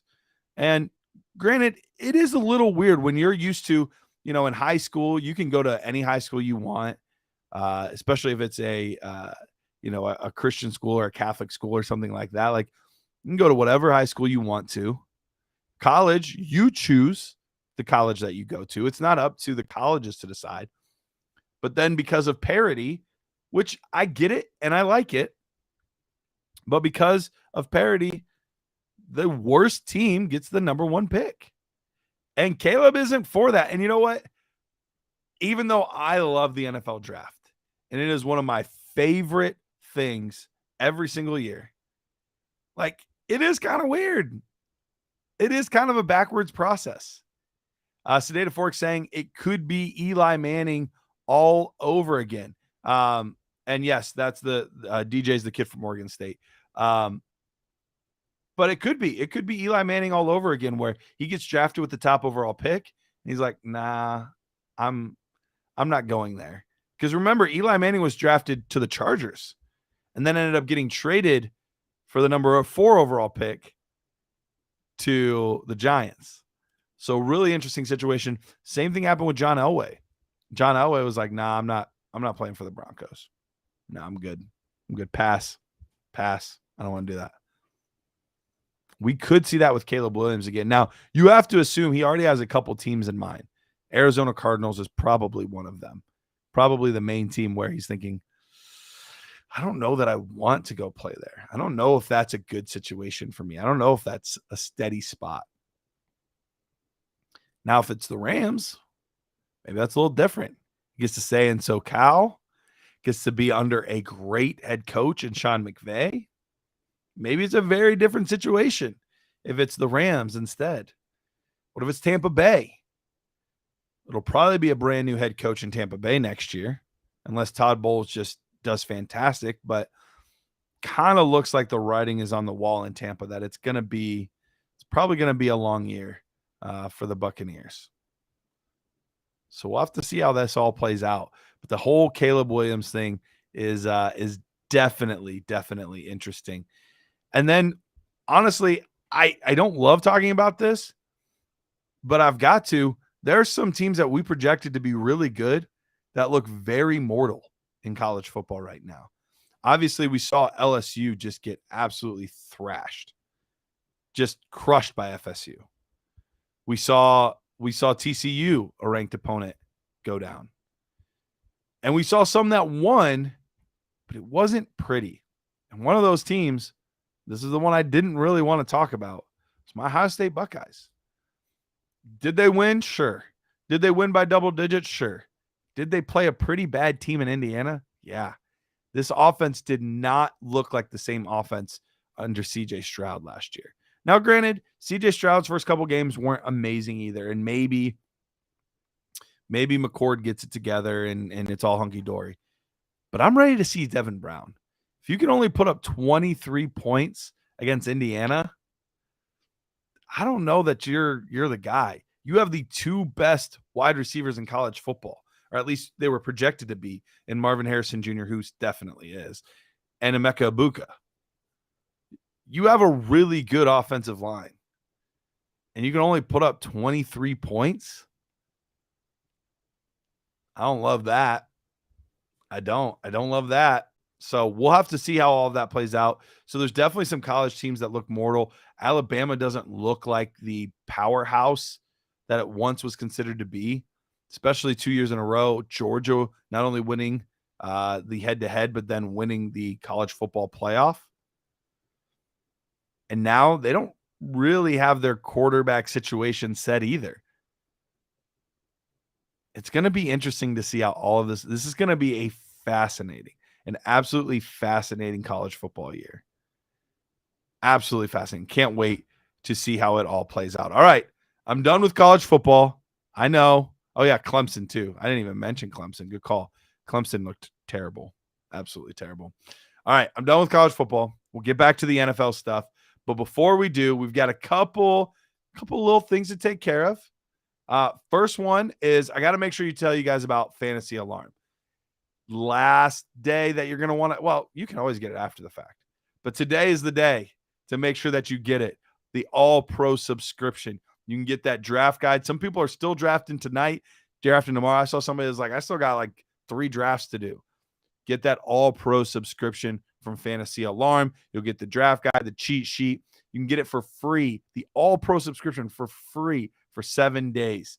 Go to fantasyalarm.com/draft. That's fantasyalarm.com/draft. All right, let's take a quick break.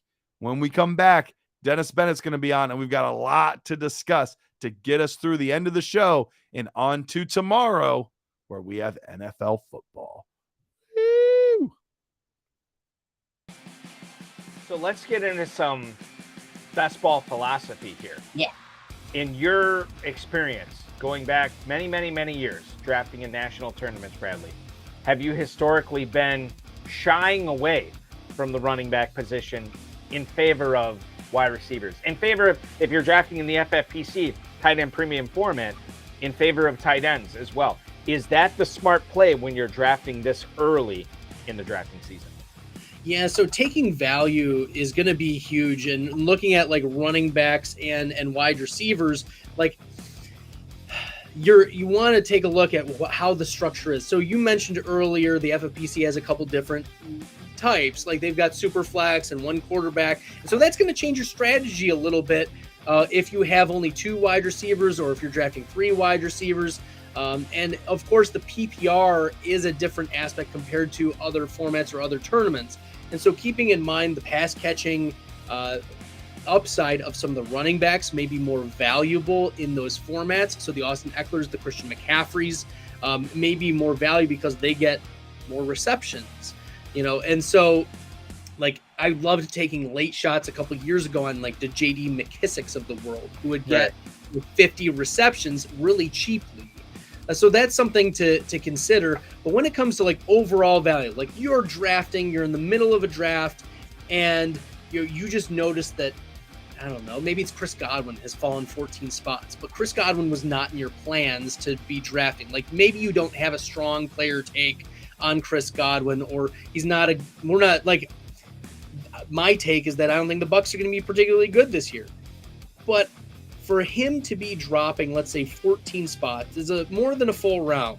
And based on the data that we've seen, if you get to draft a player more than 12 spots ahead or behind ADP, so they drop 12 or more spots, you have an 84% edge over the rest of the tournament players who are drafting this player, because typically this player isn't going to drop.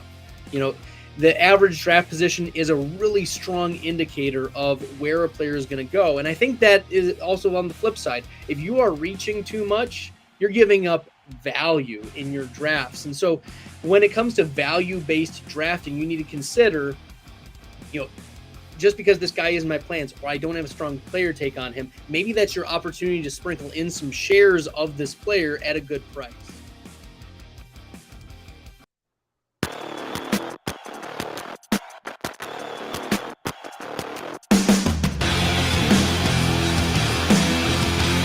Bennett with product placement. You could be an influencer, Dennis. I saw that. I'm trying, man. I am trying. Dennis Bennett at Culture Coach joining us here on the Better Sports Network. Dennis, we are one day away. How you feeling, my friend? Dude, I'm just trying to fill the time between now and kickoff, and I've been trying to do it since this morning. My get up at 6:20 in the morning with my son to get him ready for school. I mean, if it's any indication, I actually got on the spin bike this morning. I was trying to fill time before work. I got on the spin bike. Look at you. I get it, man. It's like we're twiddling our thumbs, just waiting for it to happen. I know I'm chomping at the bit. I think it's going to be a fun game. I think it's going to be a surprising game. Dennis, do you have any specific thoughts about the game tomorrow? Because as a Detroit fan, I know this is a big deal for you guys, getting the nationally televised game against the Super Bowl champ week 1. Like, what does this mean to you as a Lions fan? But like, what are your thoughts on the game too? So, we were in purgatory for so long. Like, we were the original winless team. The Browns copied the Lions. And so to be able to be out here on the, I wasn't the biggest fan of the Dan Campbell hiring. I just didn't, it didn't strike me as being an NFL coach. It struck me kind of as, rah. These grown-ups making millions of dollars aren't going to buy into it. But man, he's changed the culture up there, and they're buying into it. And I think it helps that by and large they've rebuilt young, and so you got a lot of young players on the team. Going into this year, I'm nervous about Jared Goff because he's the second coming of the Ben Roethlisberger home road splits, and now we're opening on national TV in Kansas City against one of the highest scoring offenses in the league. What we have going for us in Detroit is that Chris Jones ain't going to be there. All right. And it looks like Travis Kelce isn't going to be there. So, we're going to take their second best offensive player and their best defensive player, and we're, if we win, we're going to tout it. Hey, we won. Yeah. But the Lions can score some points. It hurts that they don't have Jamison Williams, because I don't think that either Amon-Ra St. Brown or Marvin Jones or Josh Reynolds add that element. And there's been some talk about, oh, they're going to use Jahmyr Gibbs like that. I'm not buying that. They may throw to him downfield a time, just because. But, I mean, he played 0 snaps out of the slot in preseason. He hasn't spent a lot of time lined up out wide. He did it in college, but he hasn't done it. We're going into week 1. Preseason is preseason. Right. I'm pulling for the Lions. The defense is still not great. They added Jack Campbell, who steps into the starting lineup, Aiden Hutchinson last year. And I really think there's some opportunity, but I have pause. Yeah, that makes a lot of sense. Have you done any betting on this game at all? I have not. The only thing I've done is picked division winners and stuff that we're going to talk about. Sure. But I have not picked any games at all. I have a big parlay for the game tomorrow, and it's definitely favoring the Lions overall. I took the 5.5 points on the Lions side. I think Kansas City wins the game, but I think it's a close one. So I took the 5.5 points that the Lions were giving me. I took the over on 45 reception or 45 rushing yards for David Montgomery. It was like a really low number, and I was like, oh, he'll easily beat that. And then I took the over on his receiving yards as well at 10. They had him at 10 receiving yards, so I think he'll get over that as well. Let's see. I'm going to see what else I had here. You can tell me if I'm crazy on any of them. Well, the 5.5 makes a ton more sense right now with them not having Jones or Kelsey. That is, that feels good. It does. All right. The rest of them, I took the under on the 53.5 points.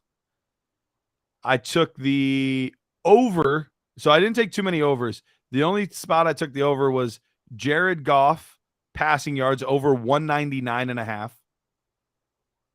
And then to get there, I took the over on Amon-Ra 64.5 and over on Sam Laporta 24.5. The Laporta number isn't too bad. Rookie tight end makes me nervous. Sure. But he's the guy at tight end, and their receiving core isn't, I guess it's equal to the Chiefs, Yeah. Maybe Amon-Ra puts him over. It does. They don't have any better depth than the Chiefs. Yeah, no, they have the better receiving core because of Amon-Ra St. Brown right now. So we'll see. I also took over 45 rushing yards for Isaiah Pacheco and over 45 receiving yards for Sky Moore. So we will see. Will see. I love the Sky Moore. I think Sky Moore is going to have a fantastic season. I hope he does. I hope he has a big game tomorrow. I'm really crossing my fingers on that one. I just think I've got him down. I've been calling for 1,000-yard season, and with 17 games, that doesn't mean what it used to. But in Kansas City, with the way they do it, since Tyreek is gone, it means a little bit more. But that offense and getting used to playing with Patrick Mahomes, he's going into his second year. That's honestly the reason I'm out on Rashee Rice. It isn't like Rice was a first-round draft pick. So, he isn't coming in and being, not having to work as hard to earn targets. I think more being there for the year, getting comfortable in the offense, knowing the offense better. I think he's going to have a breakout season. Yeah, no, I'm 100% with you. So speaking of breakouts, Office Depot says, who thinks Stetson Bennett plays in more games than Matthew Stafford? I assume LA is bombing. So we might have a Stetson Bennett breakout this season. We'll see. But Dennis, we talked about this beforehand, and we did this with Dan as well. There is analysis, and then there's fandom. And I want us to tap into our fandom side a little bit more right now. Who are some guys that you're just excited to see play? Like, I don't care if you have them as my guys or buys, like whatever. If you have that, great. but who are the guys that you're excited to see play? Well, I already talked a little bit about Sky Moore, so I'll Yeah. start there.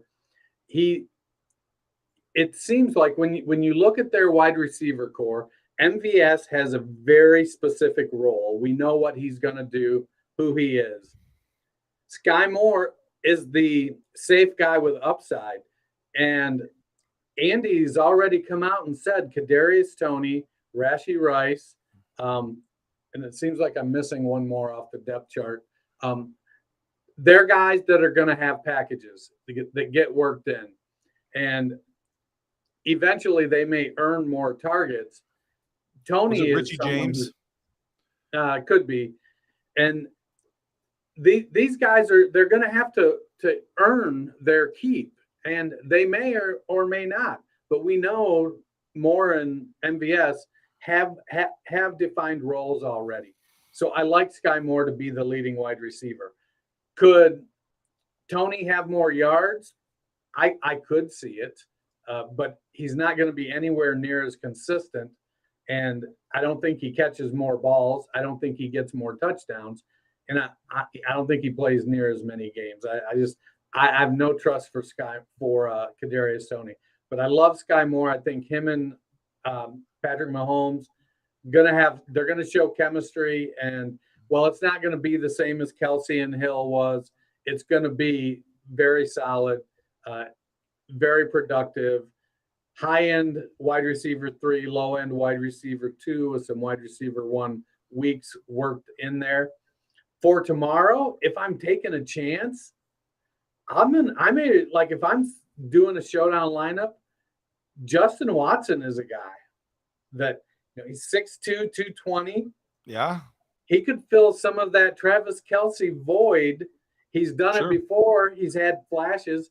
He's not going to be consistent. You're not going to start him in your fantasy league by any stretch. But for tomorrow, I'm interested in watching and seeing what he does.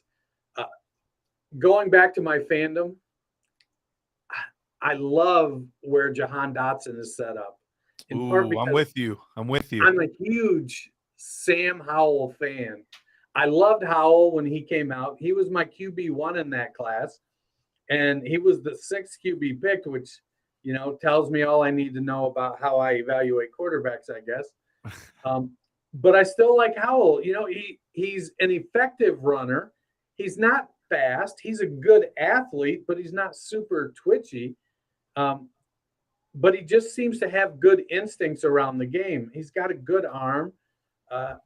And I think with McLaurin and Curtis Samuel and Jahan Dotson, and then the stable of running backs they have, that's going to be a fantasy nightmare.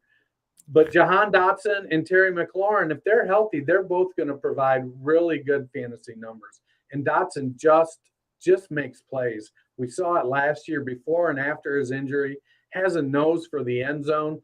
Yeah, I could see him having a double-digit touchdown season to go along with 1,000 yards if he stays healthy all year.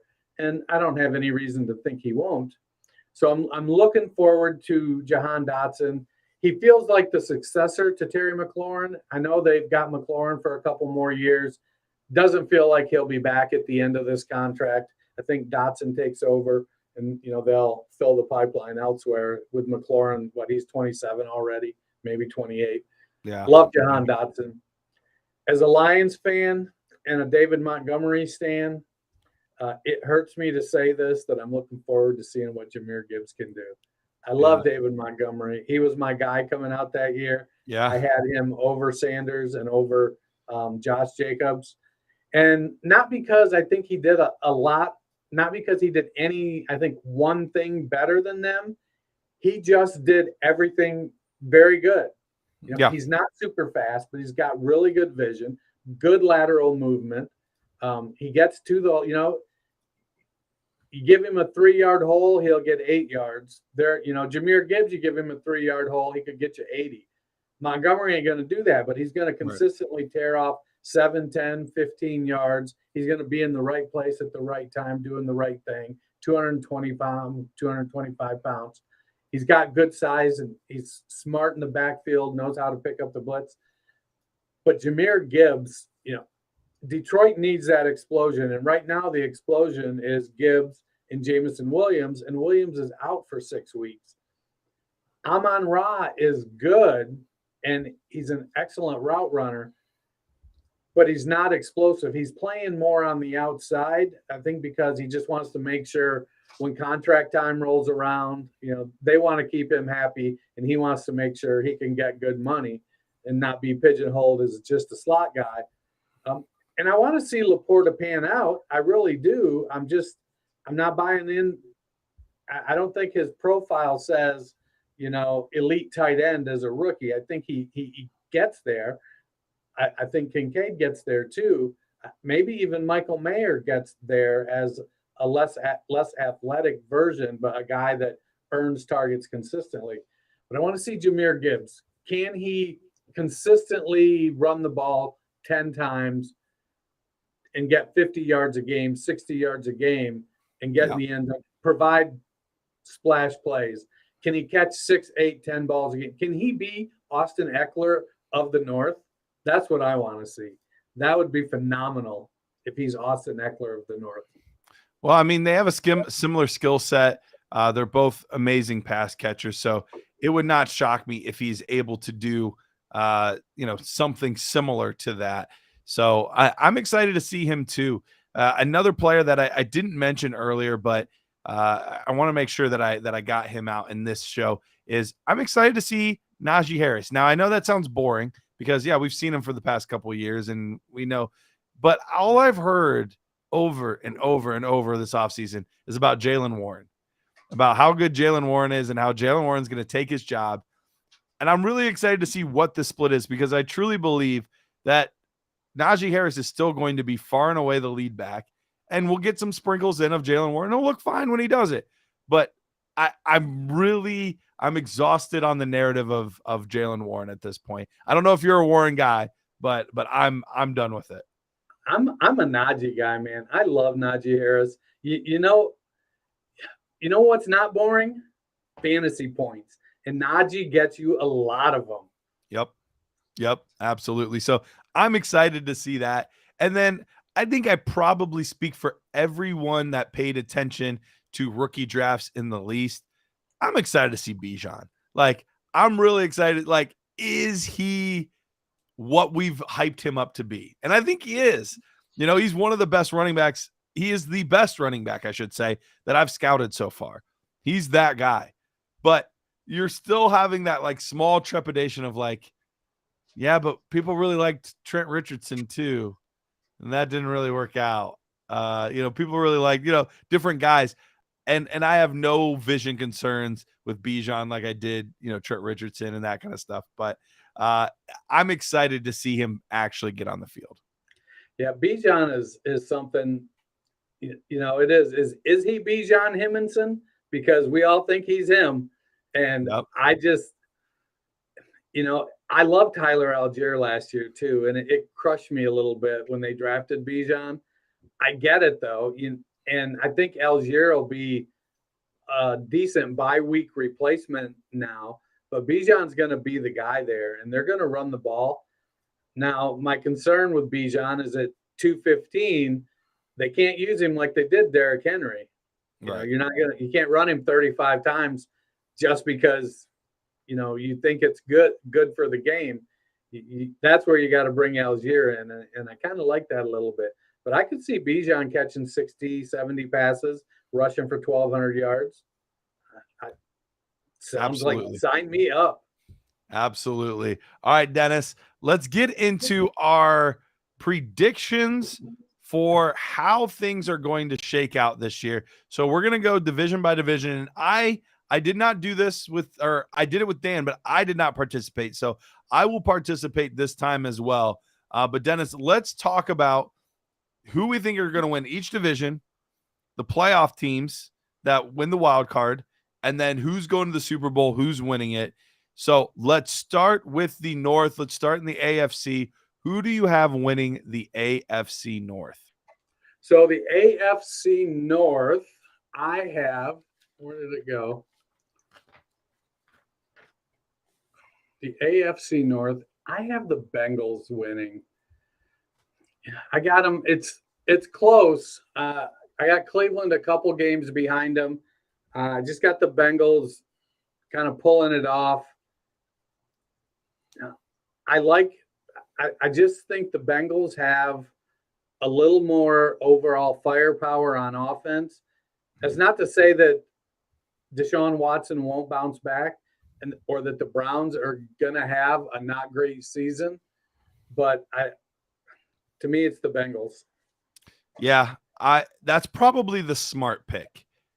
But I'll let my fandom get in the way. I'm going to take the Browns to win the division, but I will have the Bengals making the playoffs. But I'm gonna have the Browns winning the division for the first time in since 93, 94. We'll see. All right, let's go to the East. Who do you got for the AFC East? Bills, Dolphins, Jets. Who you got? I'm riding the Bills, man. I like Josh Allen. It's a division and they get a lot of teams in the playoffs. I'm just going to stop there, but I got the Bills winning the division. Yeah, I'm with you. I think they do as well, but I've got the Dolphins winning it this year. I think this is, we talked about it on last week's episode. I'm high on Tua. I'm high on Tyreek. Like, I'm high on this offense. And you get Jalen Ramsey back late in the year. That's a pretty nice addition to this defense. So I'm going to go with the Fins here.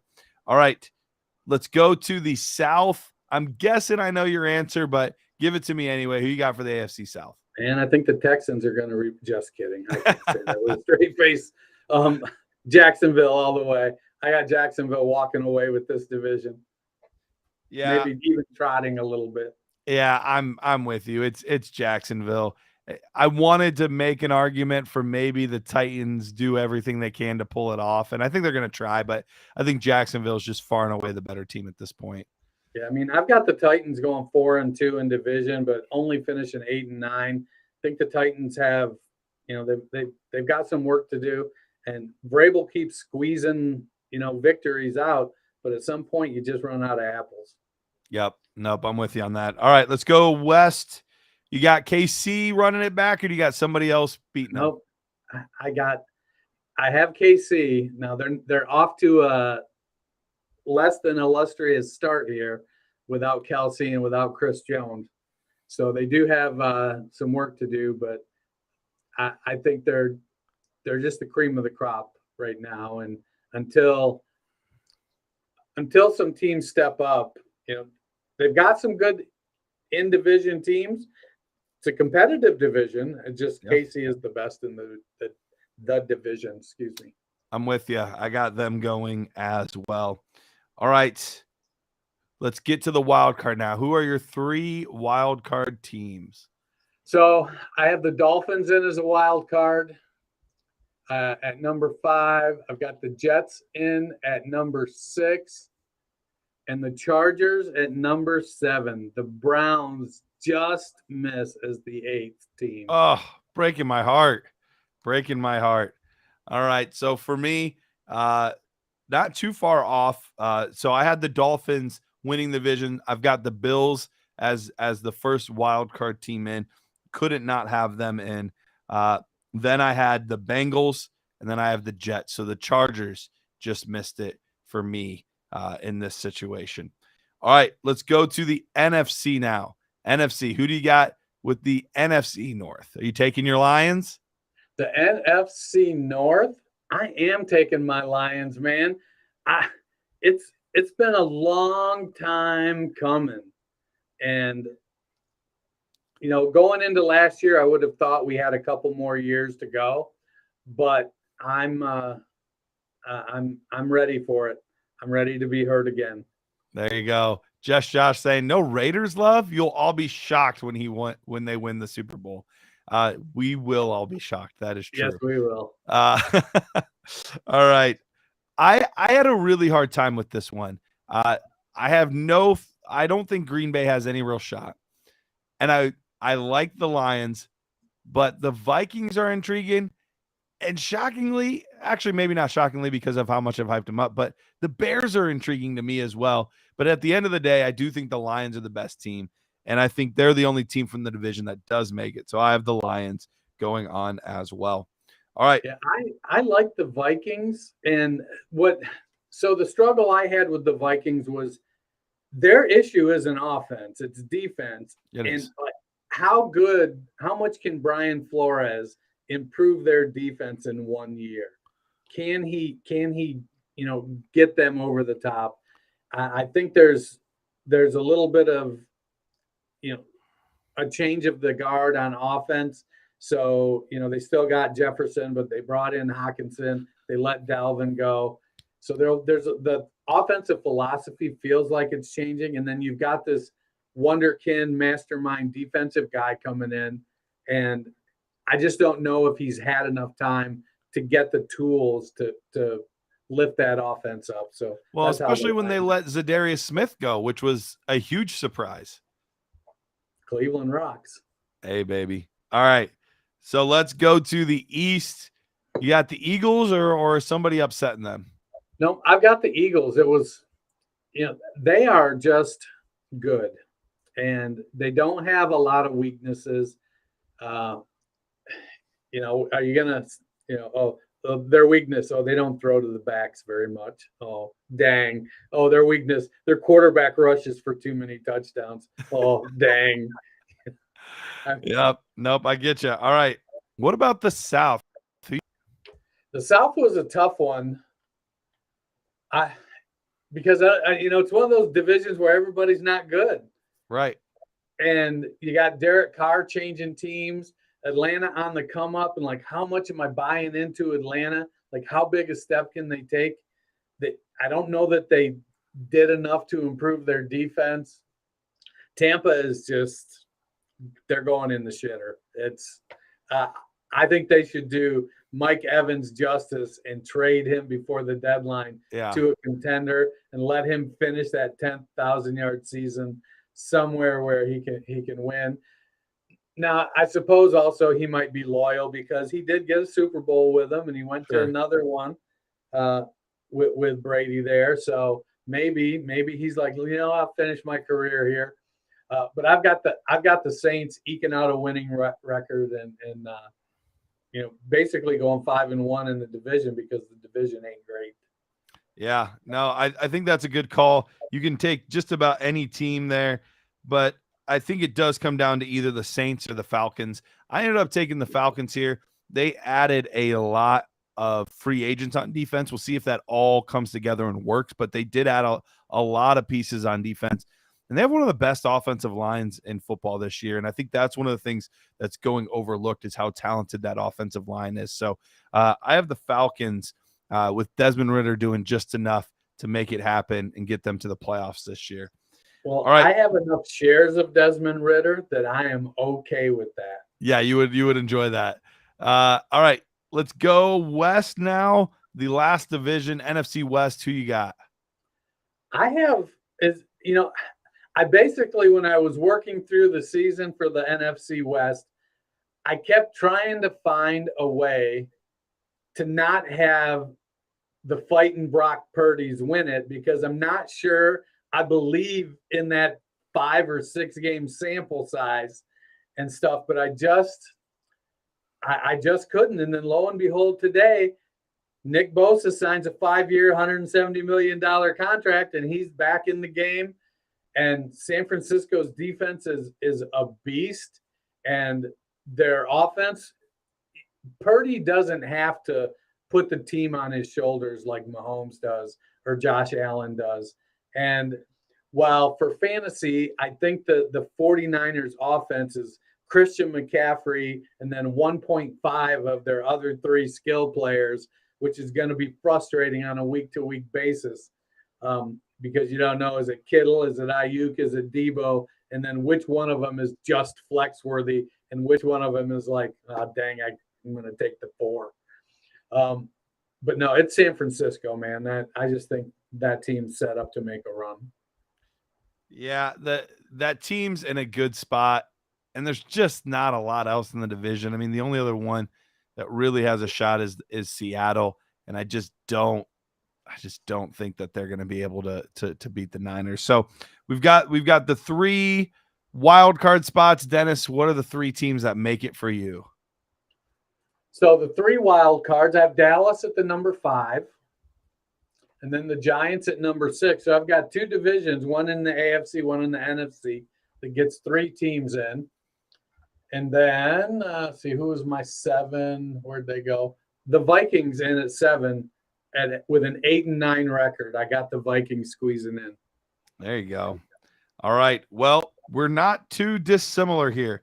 I also have Dallas, and I also have the Giants, but I ended up putting Seattle in. I don't feel great about it, but that was the other team that I figured out a way to get them in. So Seattle. So we have our division set. We have our wild card set. Now give us the Super Bowl, Dennis, and who's winning it. So I've got, the run to the Super Bowl is, it goes through San Francisco. It goes through Buffalo. It goes through Kansas City. It's, you got all of these teams. But in the end, I've got San Francisco and Buffalo. I feel like Buffalo's window is closing. Yeah. And they're going to pull out all of their stops. We've started to see Stephon Diggs get grumpy in the offseason when they flirted with DeAndre Hopkins. A couple guys moved on the defense. I just feel like if Buffalo doesn't get there this year, I feel like they're going to, with the way Miami's coming on and the Jets are coming on, it feels like Buffalo's going to kind of go back to the middle of the pack a little bit. Josh Allen's always going to be there, and he's great. And in their front office, they've got a good front office and head coach, and so they're going to be competitive. But I think this is the year I've got Josh Allen, putting the team on his shoulders and taking them over Brock Purdy. And it just comes down to Purdy just can't quite do enough to get there. I think Buffalo's defense is good enough to keep McCaffrey and Debo and Kittle and Ayuk. They'll take their shots. They've got, a great linebacking core. They've got a story they're playing for. The DeMar Hamlin comeback. I feel like they've got to capitalize on it. And this is the year to capitalize on it. And so I've got Buffalo over San Francisco. So I have the same division, but I don't have the same team. So I do have the 49ers for the NFC, but in the AFC, it's not the Bills from the East. It's not the Dolphins, who I picked to win the division from the East. It's the New York Jets that I have. Aaron Rodgers, in his old wily ways, figures it out during the playoffs. That defensive line, which I think is something that is being a little bit overlooked on that team. That defensive line is really, really good. And that's what we've seen out of a lot of Super Bowl contenders lately, is being able to win in the trenches. And I think this is a team that can win in the trenches. Aaron Rodgers is going to figure it out. And I have the Jets over top of the Niners in the Super Bowl this year. So another AFC win. We'll see how it all plays out. That's a prediction. Hey, we've been predicting the Bills for like 3 years in a row, and they keep disappointing us. And maybe this is their year, but we saw it happen recently with Matthew Stafford getting traded, going straight to the Super Bowl. We saw it with Tom Brady getting traded, going straight to the Super Bowl. History tends to repeat itself. So we'll see. I could be way off base. I could be way off base, but we will see. All right. So last thing that I want to get to here is, I was talking a little bit about college football earlier. And Dennis, I know that you do play a little bit of Devy. You do play, you do watch a decent amount of college football, specifically Ohio State. So what are we thinking? Oh, Steve said he's got to find something new to do. If we're going to pick the 49ers to lose. At least we picked them to go to the Super Bowl. We didn't pick the Eagles. That's a start, right? It's a start. All right. But yeah, I want to touch on some of this college football news, because There was a lot of big news, a lot of big games, a lot of surprises from this past weekend. Dennis, what stood out to you? Was it, our hometown Ohio State Buckeyes looking very mediocre? Was it Colorado? Was it the update from Caleb Williams that he might not come to the NFL if he doesn't like the team? Like, what was the thing that stood out to you over this weekend? Well, the Caleb Williams story was interesting, and you touched on Elway and Eli, and their power plays when they came out. I almost feel like watching what's happening with the Rams. It feels like when I did the pick the teams, I have the Rams with 5 wins. But I'm more and more, I'm thinking, they could be vying with the Cardinals for the worst record. And if the Rams win, then I think Caleb Williams is like, hey, I agree with you. Well, I got Sean McVay, and I don't have to worry about upsetting another quarterback in Kyler Murray because Stafford is, he's got 1 foot out the door, I think, with his bad back, and I don't think his wife particularly cares for living in LA. But it's hard. It's hard now because they make money. They can make money in college, and they actually can make more money if you're someone like Caleb Williams for a year than you do on your first year, your rookie contract, even as a quarterback. But you also, there's an immense amount of risk that you take by continuing to play.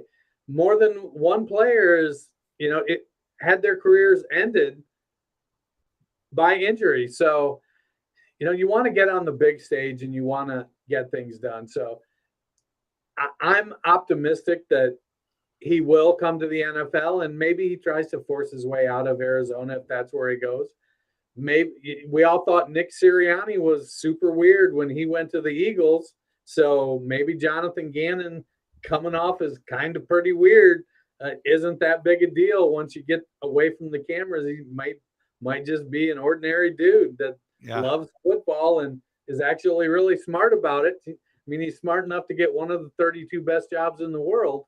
Right. So, he's got something going for him. One of the things I'm looking at is Shedeur Sanders. Is he for real? I know he played at Jackson State, or was it Jackson State before they transferred? Yeah. And he looked, Colorado has completely rebuilt their team, and TCU isn't who they were last year. So it was, is it a surprise? I don't know. Sanders played really well. Can he do it all season? And if he does he vault himself up there with Caleb Williams and Drake May? The kid from Duke was Riley. I forget his last name. Yeah, Riley Leonard. He looked good against Clemson.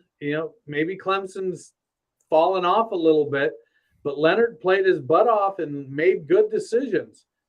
So the quarterback class this year looks like it's kind of shaping up to be real, real nice. Travion Henderson.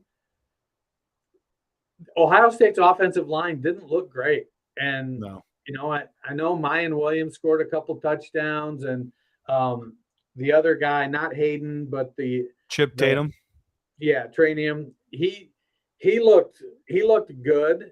And in spots, Henderson looked good. I know a lot of people have him as the RB1. And, the first game of the season is still the first game of the season. And I know you should beat Indiana, but they did beat Indiana by 20. We want to see him hang 60 on everybody. Right. And we're not satisfied unless they do. Marvin Harrison and Emeka Ibuka just didn't get a ton of opportunity. And, I know that you're calling for Devin Brown, but, when he wasn't there, he didn't get much of a chance. But I would say he didn't even get to throw the ball. He didn't do a heck of a lot with the plays he did get. Well, it was 2 running plays and a run up the middle by him. He didn't even get a chance to throw it. You got to make the best of the opportunities you get, and a 3 and out I don't think is the best. And also, for me, I think they should have played Brown more because it was Indiana and we were going to win. And, if it's what it tells me is that it's really not, in the coach's eyes, it's not that close a competition between McCord and Brown. Because if it was in a game that we pretty much had in hand, they'd have played both guys so they could see both guys out there with the first team offense and see what they can do. And they didn't do that. And so it feels like the coaching staff has made the decision, but they want to make sure that Brown stays engaged, and they feel like this is the way to do it, which is stupid. We'll see what happens when they play a good team, because it's not going to happen this week. No, it's not going to happen this week. But in 2 weeks we got Notre Dame, right? So not looking forward to that one. I was going to say, you can't put up 23 against Notre Dame. Marcus has those boys playing over there. Yeah, it'll be interesting for sure. But for Dynasty fantasy football purposes, one thing that we didn't touch on is Keon Coleman, wide receiver from FSU, looked incredible. Now, one game, but 3 touchdowns against LSU, putting up big yardage, Moss and guys, run after the catch. He instantly vaulted himself from a guy that was a little bit of an afterthought to, could he be good enough to be one of the top, 2 or 3 guys at the wide receiver position in this class? So that's going to be pretty interesting as well. Yeah, he went from on a list to on the short list is what he did. Yep, absolutely. Him and that dude at USC. Yeah. Well, but that kid's still a freshman, isn't he? I know. He is. Branch? Yep. Yeah. We'll see how that all plays out. Wisconsin, 2 running backs to go over 100 yards. Braylon Allen being one of them. He's a name that we've been talking about for years as well. Really young, big back.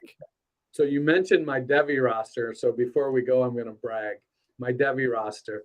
I just took Bijan just got promoted off my Devy roster. I've got Braylon Allen. I've got I just drafted Cade Klubnik. He didn't look great. Marvin Harrison Jr. Rome Odunze. Yeah. Stacked. I can't wait. Loving life. All right, Dennis. Well, this is our final goodbye to the folks on Wednesday night before we get to watch some NFL football. Anything you want to tell the folks before we get out of here? Well, next time you see me, I'm going to be lamenting my poor fantasy decisions. We got a huge article coming out Sunday called The Script for Fantasy Success. Stephen Pintato, Coach Stephen P. wrote it, breaking down the expected game script of all of the Sunday slate. I've just started to edit this 11,500 word behemoth article, so be on the lookout for it Saturday. Wow, that's impressive. Stephen P's a great dude, great writer. So I'm definitely going to be waiting to check that out. So once again, you can find Dennis on the X Machine at Culture Coach. You can find me at Dynasty Price. We've got a lot of good things coming, but guys, it's football season, and that's the most important part.